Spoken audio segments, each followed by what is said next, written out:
Welcome to PU medical classes. आज का हमारा टॉपिक है टाइफाइड फीवर। टाइफाइड फीवर जो कि जनरल मेडिसिन का सब्जेक्ट है, जिस जनरल मेडिसिन में आता है, तो टाइफाइड फीवर को ही हम एंटेरिक फीवर भी कहते हैं। तो typhoid fever generally caused by a bacteria called salmonella typhi and paratyphi. तो सल्मोनेला टाइफी जो बैक्टीरिया है, इसकी वजह से क्या होता है, टाइफाइड फीवर होता है। तो typhoid fever is caused bye Salmonella typhi. Transmitted, अब ट्रांसमिशन कैसे होता है टाइफाइड का, तो typhoid is transmitted bye contaminated food and water. दूषित अन्न और पानी से क्या होता है, टाइफाइड ट्रांसमिट होता है।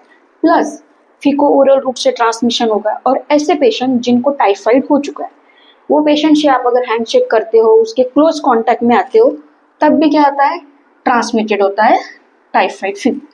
इसका जो इंक्यूबेशन पीरियड होता है, इंक्यूबेशन पीरियड इसका 70 to 40 डेज का होगा। रेंज इसका 3 to 21 डेज का होगा। तो टाइफाइड फीवर को हम एंटेरिक फीवर भी कहते हैं।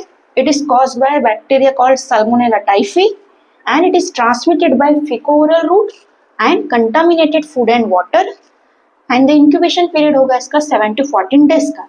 अब टाइफाइड फीवर का जो क्लिनिकल प्रेजेंटेशन है, तो क्लिनिकल प्रेजेंटेशन में क्या क्या आएगा, तो टाइफाइड फीवर जो होता है मोस्टली इसमें 3 फेजेस आते हैं। First phase of infection, 3 phases मतलब फर्स्ट वीक में कुछ साइन सिम्टम्स आएंगे, सेकेंड वीक में, थर्ड वीक में। तो जो फर्स्ट वीक होगा, फर्स्ट वीक में फर्स्ट फेज ऑफ इन्फेक्शन। तो फर्स्ट वीक में क्या क्या सिम्टम्स दिखेंगे पेशेंट में, तो जो क्लिनिकल प्रेजेंटेशन होगा पेशेंट का फर्स्ट वीक में, तो ये स्टेप लैडर पैटर्न फीवर होगा। फीवर कैसा होगा, स्टेप लैडर पैटर्न, मतलब चढ़ता उतरता, मतलब चढ़ता उतरता, मतलब फीवर राइज होगा, फिर कम होगा, फिर बढ़ेगा, फिर कम होगा, तो स्टेप लैडर पैटर्न फीवर होता है। तो फर्स्ट वीक में, फर्स्ट वीक मतलब फर्स्ट फेज ऑफ इन्फेक्शन में क्या होगा कि ग्रेजुअली राइजिंग फीवर, फीवर क्या होगा, ग्रेजुअली धीरे धीरे धीरे धीरे राइज होते जाएगा। सेकेंड पेशेंट को क्या होगा, हेडेक होगा, पेशेंट को सर में दर्द होगा, तो हेडेक होगा पेशेंट को। Then malaise and dry cough, patient को एब्डोमिनल जैसे कॉन्स्टिपेशन है, diarrhoea and relative bradycardia. Relative bradycardia का मतलब क्या होता है, ब्रेडिकार्डिया का मतलब होता है पल्स रेट कम होना। तो रिलेटिव ब्रेडिकार्डिया क्यों होगा, जनरली क्या होता है, जैसे जैसे फीवर इंक्रीज होता है पल्स रेट भी इंक्रीज होते हैं। लेकिन यहाँ पे क्या होता है कि ग्रेजुअली अगर फीवर बढ़ रहा है, फीवर बढ़ते जा रहा है, लेकिन पल्स रेट क्या हो रहा है, कम हो रहा है, तो पल्स कम हो रहा है, that is called relative bradycardia. तो फर्स्ट वीक में हमें ग्रेजुअली राइजिंग फीवर मिलेगा। फीवर कैसा मिलेगा, स्टेप लैडर पैटर्न। देन सर में दर्द होगा, पेशेंट को हेडेक होगा, malaise, dry cough and relative bradycardia देखने को मिलेगा। देन सेकेंड वीक यानी कि second phase of infection. Second phase of infection में क्या होगा, हाई कंटिन्यूस फीवर, इसमें फीवर काफी हाई होगा। तो फीवर कितना हाई होगा, मतलब 103 से 104 डिग्री फ़ारेनहाइट तक बढ़ेगा। एंड इसमें एब्डोमिनल पेन होगा पेशेंट को, रोज स्पॉट ऑन द एब्डोमेन। ये रोज स्पॉट ऑन द एब्डोमेन क्या है कि रोज कलर, ये generally novel area and abdomen में रोज स्पॉट्स दिखेंगे आपको। एंड हिपैटोस्प्लीनोमेगली भी देखने को मिलेगी एंड कोटेड टंग। कोटेड टंग क्या होता है कि व्हाइट व्हाइट कोट होता है टंग में, तो इसको हम टाइफाइड टंग भी कहते हैं। तो कोटेड टंग मिलेगा। तो ये सेकेंड वीक पे, सेकेंड फेज ऑफ इन्फेक्शन में high continuous fever, abdominal pain, rose spot on the abdomen, hepatosplenomegaly and coated tongue देखने को मिलेगा। देन आता है थर्ड वीक यानी कि थर्ड फेज ऑफ इन्फेक्शन। इसमें पेशेंट में कॉम्प्लिकेशंस देखने को मिलेंगे, जैसे इंटेस्टाइनल हेमरेज होगा, इसमें इंटेस्टाइनल परपोरेशन देखने को मिलेगा पेशेंट में, एंड डिलीरियम यानी कि कोमा। टाइफाइड में जो मोस्ट कॉम्प्लिकेशन होगा डिलीरियम, कोमा टाइफाइड स्टेट में। तो ये थर्ड वीक में, थर्ड फेज ऑफ इन्फेक्शन में हमें कॉम्प्लिकेशंस देखने को मिलेंगे।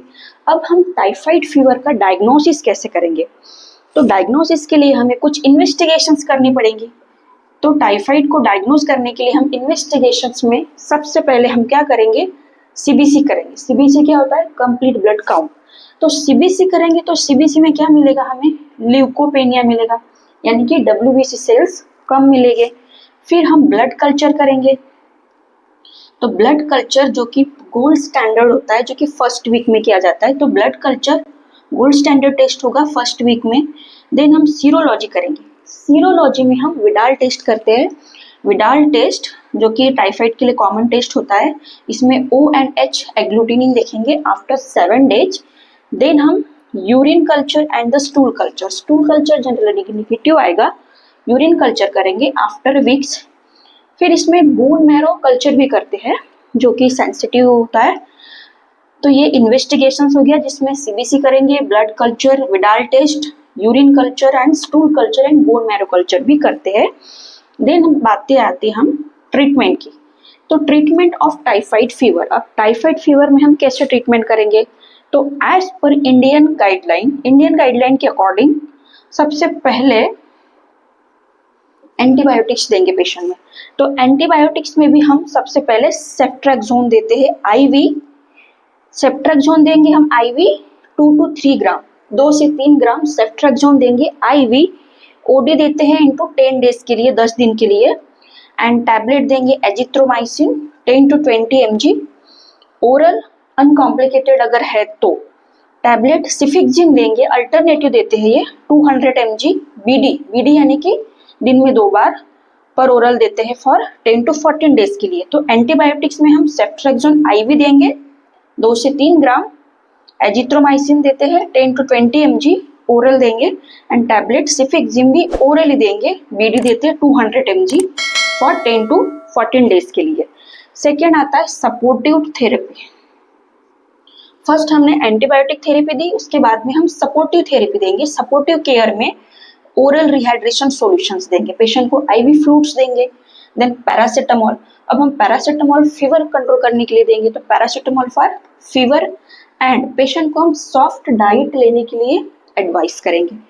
फिर हम वाइटल्स को मॉनिटर करेंगे, कॉम्प्लिकेशंस को मेंटेन करेंगे। वाइटल साइंस को मेंटेन करना, कॉम्प्लिकेशंस को मेंटेन करना, पेशेंट को सॉफ्ट डाइट के लिए एडवाइस करना।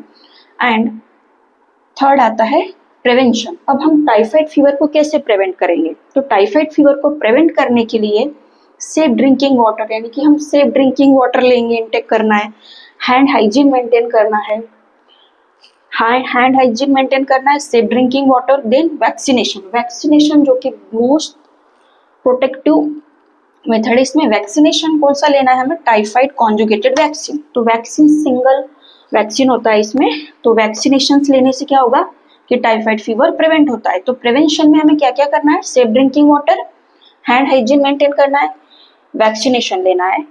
तो this all are about the typhoid fever. तो आई होप आपको ये वीडियो समझ आई होगी। अगर आपको वीडियो पसंद आती तो please like, share and subscribe my channel. Thank you.